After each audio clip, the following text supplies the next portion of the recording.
Hello, this is Bob Rowe doing another YouTube video, and this segment will be called Circles. I just wanted to show you some things that I made. This is something that I made. It's actually cardboard paper, see? And I just wanted to say that this is one of my favorite fishes. It's called a cowfish. If I can, I'll show you the aquarium game. It's a Facebook aquarium game, and I put a lot of fish in it, and I decided to do the fish that was in the game. One part that I wanted to show you, that's the theme about this video, is the circle. Now I did this freehand. I didn't use a compass at all. So these circles and these circles, they're pretty good, right? But I tried to do this a couple of times, and after this part, it looks pretty good. So you have to practice a little bit to get things that look round, circles like this. And it helped that I really did like the characters, or the fishes, as you say, of the aquarium game from Facebook. Another thing that so that was from 2010. This is from 2020. I actually show you that there's a couple of circles going on here. So this is felt that I got from Michael's. This is another piece of felt that I put on top of the white, and I did the border work over here so it doesn't come off all around.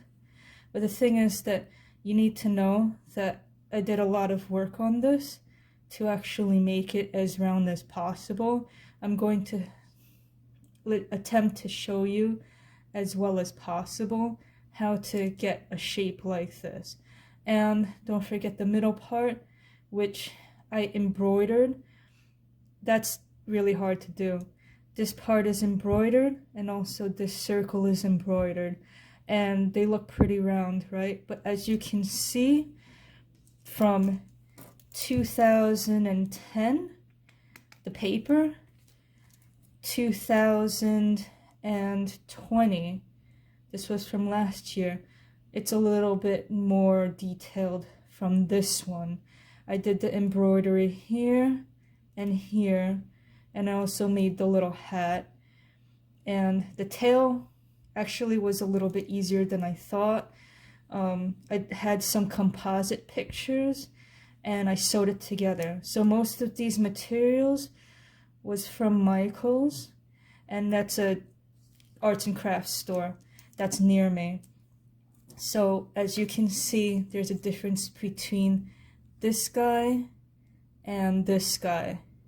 Now let me show you. I'm going to be doing a couple of things. The previous video that I did about the socks, the patches on the socks help.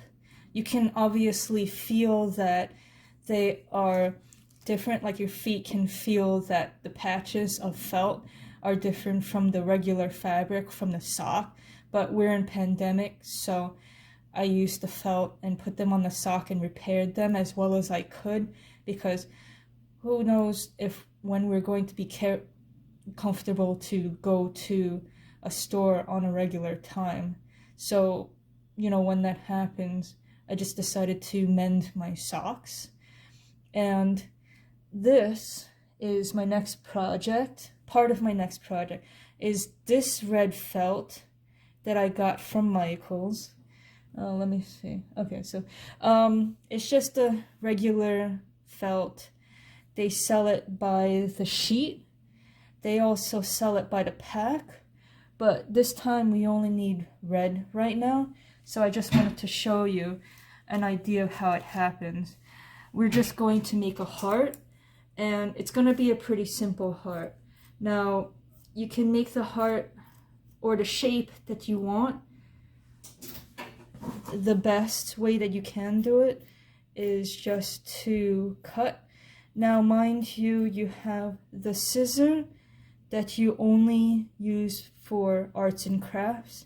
if you use it for arts and crafts and for things like cutting papers and hard cardboard like this, don't use your arts and crafts scissor to cut your crafts, your fabric, and your cardboard, because then that'll make the scissor worse. So see, we have a heart here, but what I wanted to do was make another heart, but look at this. So we're gonna do our sandwich thing again. Take this away so you can actually see the color, and then see how I'm doing this, and you cut it so it looks more even. So you keep cutting it. You saw how I turned it around. So it doesn't have to be perfect, but at least it's giving you an idea of how to make a shape and make it as even as you can on both sides. So see, it looks like it's a little bit more even than before. And what you can do is take the other side and make another shape like this heart. Now I'm just doing it real quick, but at least I'm showing you this is what it looks like if I was making it. Okay, so you see you have two hearts over here, two hearts. They look kind of similar, but if you really want to make it as even as possible, you actually go like this. You keep going like this. Okay, and then you turn it around. So you go like this, and then you turn it around so they're back to back, and then you keep going until the shapes are as even as you want to be.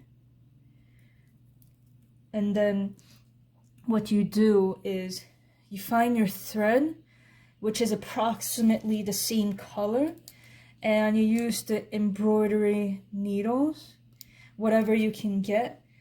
And then what you can do is you can sew these together. What I'm going to do is I'm going to put a little bit of stuffing into here, so you can just make sure that the parts are cut a little bit better, and then you can start cutting. Now if you wanted to put some stuffing into here, I would suggest to start sewing over here, here, because you would flip it inside out, and then you put the stuffing on the bottom and then close it out later. But that's just my idea. That would be what I would think to do. So we would have this. Now to get that look that I did for the fish, I would actually go like this and make a loop. So you're actually making a loop going like this. So then what happens is that you have kind of a border around. So what I usually do when I make a shape and I sew the two pieces together is take this, do a border like this, and then also when I turn it around, I stitch the outside on the other side. So I'll show you in a bit so you can understand what's going on. What I do here is you can see that I'm going towards the middle, this part, so I can do a kind of a here, a knot in the middle, so if something happens then you can still stitch around it. So I usually do a knot on 2 times and then I go around again.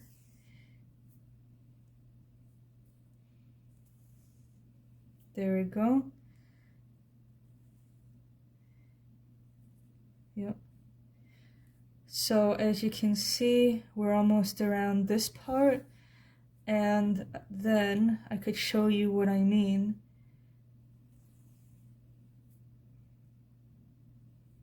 Yep.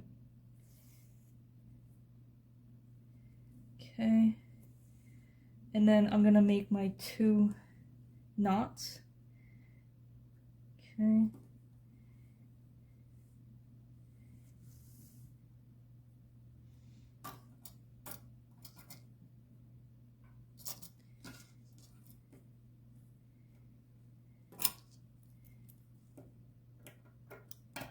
And then make sure that you knot this so you can make sure that you can be ready the next time that you're doing the project. You see the heart? It's stitched on the top but not on the bottom. Okay, you can use the scissor to help the heart go inside out, so then you can see what it looks like. It's good to have some kind of tool that when you're using it, that you can help it be moved around so it still looks like a heart. Okay, there we go. So you can see that it still looks like a heart around the edges, but what you want to do is to do the outside of the heart also, and then put the stuffing in here. So that's my tutorial for this time, and hope you guys have a good situation. Bye.